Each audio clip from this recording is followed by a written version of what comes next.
राम राम, जय हिंद, नमस्कार साथियों। टैलेंट कोचिंग क्लासेस में आप सभी विद्यार्थियों का स्वागत है। जैसा कि हमने पिछली वीडियो में देखा था, आदिकाल का नामकरण किन किन विद्वानों ने नामकरण यहाँ पर किस नाम से दिया, वह हमने चर्चा कर ली पिछली वीडियो में। आज हम यहाँ पर आदिकाल की भी चर्चा करेंगे कि जो ये आदिकाल हैं, इनके चार श्रेणियां में बांटा गया साथियों। कितनी श्रेणियों में? चार श्रेणियां। चार श्रेणियों में पहला है रासो साहित्य, रासो साहित्य। दूसरे नंबर पे आता है रास साहित्य, रास साहित्य। चौथे नंबर पे आता है हमारा सिद्ध साहित्य, सिद्ध साहित्य। और सिद्ध साहित्य के बाद में चौथे नंबर पे आता है नाथ साहित्य, नाथ साहित्य। तो साथियों, हमने यहाँ पर आदिकाल की जो श्रेणियां होती हैं उनको चार भागों में बांट दिया। कितने भागों में? चार भाग में। पहला भाग होता है हमारा रासो साहित्य, दूसरा होता है रास साहित्य, तीसरा होता है सिद्ध साहित्य और चौथा होता है यहाँ पर नाट्य साहित्य। वही बात करते हैं कि भाई रासो साहित्य को और अन्य किस नाम से जाना गया। तो यहाँ पर ध्यान दीजिएगा, रासो साहित्य को यहाँ पर हमने यानी कि इसको और अन्य किस नाम से जाना गया, तो याद रखिएगा चारण काव्य, चारण काव्य, चारण काव्य नाम से भी जाना जाता है रासो साहित्य को। रास साहित्य को यहाँ पर जैन काव्य के नाम से जाना जाता है और वहीं सिद्ध साहित्य को यहाँ पर हम जो है बौद्ध काव्य के नाम से जानते हैं। और बात कर लेते लास्ट में नाथ साहित्य को शैव काव्य के नाम से भी जाना जाता है। याद रखिएगा, चार साहित्य के नाम याद रखें, रासो, रास, और तीसरा है हमारा सिद्ध साहित्य और चौथा क्या है हमारा साथियों, ये नाथ साहित्य। नाथ साहित्य को काई के नाम से जाना जाता है और अन्य नाम क्या है इसका? शैव काव्य के नाम से भी जाना जाता है। तो हमने यहाँ पर चारों के हमने भाग देखा। इसके बाद में हम एक स्टेटमेंट व्यक्ति का नाम आता है शुक्ल जी। शुक्ल जी क्या कहते हैं भैया कि भाई नहीं, मैं इस रासो साहित्य को स्थान दूंगा। इसने रासो साहित्य को जो है, ये रासो साहित्य इसको स्थान दिया। और जो अन्य तीन तीन काव्य होते हैं, सिद्ध काव्य, सिद्ध साहित्य, नाथ साहित्य और आपका रास साहित्य, इन तीनों को, अन्य तीन को क्या कहा था? अन्य तीनों को सांप्रदायिक सांप्रदायिक सांप्रदायिक सांप्रदायिक शिक्षा मात्र इन्होंने यहाँ पर इनको बताया था तीनों को। शुक्ल जी का स्टेटमेंट है। शुक्ल जी कहते हैं कि मैं तो भाई जो है रासो साहित्य को स्थान दूंगा और जो तीन अन्य है वह सांप्रदायिक शिक्षा मात्र उन्होंने कहा। फिर बात कर लेते हैं, शुक्ल जी के बाद में दूसरा व्यक्ति आता है हमारा हजारी प्रसाद द्विवेदी।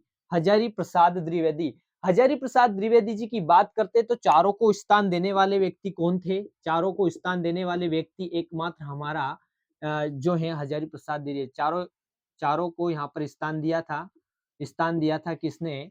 हमारे हजारी प्रसाद द्विवेदी जी ने। वही बात करते हैं डॉक्टर नगेंद्र की। किसकी बात करते हैं? डॉक्टर नगेंद्र नाम के वैज्ञानिक व्यक्ति आए, डॉक्टर नगेंद्र। और डॉक्टर नगेंद्र जी ने कहा कि भाई जो है ये चारों जो साहित्य होते हैं आपके, रासो साहित्य, रासो साहित्य, रास साहित्य, सिद्ध साहित्य, नाथ साहित्य, इन चारों की जो रचनाएं होती हैं उन चारों को जो होती है आदिकालीन स्वतंत्र साहित्य के नाम से बताया गया था। आदिकालीन आदिकालीन इसकी बात कर लेते हैं, आदिकालीन स्वतंत्र साहित्य। यानी कि सुनिएगा ध्यान से, याद रखिएगा साथियों, डॉक्टर नगेंद्र जी जो व्यक्ति हैं, इन्होंने क्या कहा था कि चारों साहित्य में जो है आपकी रचना ऐसी आएगी जिसका स्टेटमेंट यहाँ पर बताया नहीं जाएगा, लेकिन मैं इनको यहाँ पर आदिकालीन स्वतंत्र साहित्य के नाम से मैं यहाँ पर बतला दूंगा। लेकिन कुछ कुछ जो चीजें होती हैं, डॉक्टर नगेंद्र जी ने तो कह दिया कि भाई मैं स्वतंत्र साहित्य की रचनाएं के नाम से यहाँ पर प्रदर्शित कर दूंगा। लेकिन कुछ रचनाएं ऐसी होती हैं, ध्यान सुनिएगा, कुछ रचनाएं ऐसी होती हैं, शुक्ल जी कहते हैं कि मैं जो होती हैं कुछ इन जो मान लीजिए चारों में अगर नहीं रचना रहेगी, कोई ऐसी भी रचना होती है जो चारों में ऐड नहीं होगी, तो उन रचनाओं को शुक्ल जी यहाँ पर क्या स्टेटमेंट देते हैं? फुटकल रचना के नाम से जाना जाता है। फुटकल रचना किसके नाम से? फुटकल रचना का नाम से। मैं इन जो चारों के अंदर नहीं आएगी उसको मैं फुटकल रचना के नाम से यहाँ पर प्रदर्शित करूंगा। ये शुक्ल जी का स्टेटमेंट है, चारों साहित्य के अंतर्गत नहीं आएगी। तो साथियों, हम अगली बात करते हैं कि रासो साहित्य के बारे में हम यहाँ पर चर्चा करेंगे। किसके ऊपर? रासो साहित्य के ऊपर। तो देखिएगा, रासो साहित्य के ऊपर हम यहाँ पर चर्चा करेंगे। अब इसका स्टेटमेंट हम यहाँ पर जानेंगे। देखिएगा ध्यान से, आप आगे बने रहिएगा। फटाफट यहाँ पर हम बात करते हैं। अगला जो है रासो साहित्य के ऊपर चर्चा करेंगे कि रासो साहित्य आखिर में रासो साहित्य, ध्यान रखिएगा, पहला है रासो साहित्य। रासो साहित्य की हम बात करते हैं, शुक्ल जी नाम का व्यक्ति जो आया और शुक्ल जी ने यहाँ पर, ध्यान से सुनिएगा, शुक्ल जी ने यहाँ पर रासो साहित्य की जो उत्पत्ति होती है, ध्यान रखिएगा, ये रसायन शब्द से बताई गई है। रसायन शब्द से जो बताई गई है रासो साहित्य की उत्पत्ति शुक्ल जी ने यहाँ पर रासो साहित्य की उत्पत्ति रसायन शब्द से मानी है। वही बात करते हैं, शुक्ल जी के बाद में आते हैं चंद्रवली पांडे, और एक हमारे आते हैं हजारी प्रसाद द्विवेदी जी। इन दोनों ने जो कहा कि भाई रासो साहित्य की उत्पत्ति हम किस नाम से दे, तो साथियों याद रखिएगा, इन दोनों का स्टेटमेंट एक ही है, जो है रसाल शब्द से इसकी उत्पत्ति बताई है। रसाल शब्द से, यानी कि रसाल शब्द से उत्पत्ति बताने वाले रासो साहित्य का चंद्रवली पांडे और हजारी प्रसाद द्विवेदी जी है। लेकिन यहाँ पर एक बात आती है कि आपने नाम सुना होगा, एक व्यक्ति है, उसका नाम है साथियों, उसका नाम है अब्दुल अब्दुल अब्दुल रहमान। इनका एक ग्रंथ है, क्या? संदेह संदेह रसाल।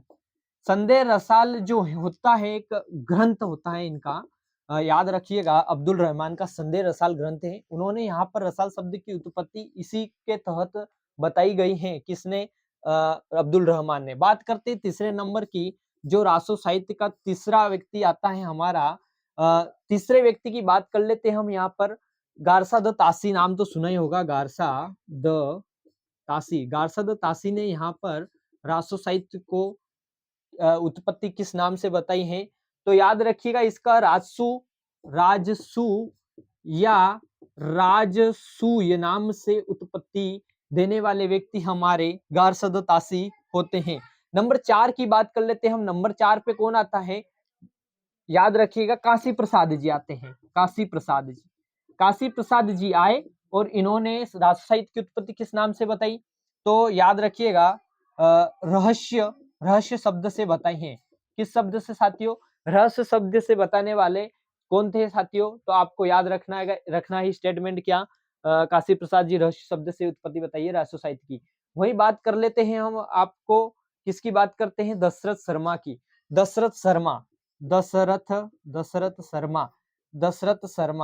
दशरथ शर्मा जी आए और इन्होंने रस शब्द से उत्पत्ति बताई रासो साहित्य की। वही बात कर लेते हैं, दशरथ शर्मा के बाद में लास्ट स्टेटमेंट रहेगा नरोत्तम स्वामी जी ने यहाँ पर अंतिम रासो साहित्य की उत्पत्ति बताई है। तो वह बताई है रसिक शब्द से बताई है। किस शब्द से? रसिक शब्द से बताने वाले व्यक्ति कौन है हमारे? जो है रसिक शब्द से उत्पत्ति बताने वाले व्यक्ति कौन है? रसिक शब्द से बताने वाले व्यक्ति कौन है?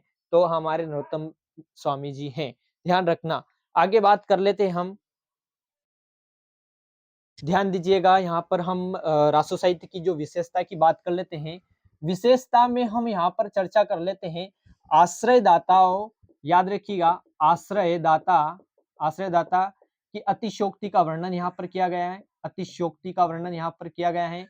अतिशयोक्ति का वर्णन किया गया है। नंबर 2, इसमें रस की बात करते हैं तो रस की कौन से रस की प्रधानता होती है? वीर और श्रृंगार रस की यहाँ पर प्रयोग किया गया है, वीर श्रृंगार रस का।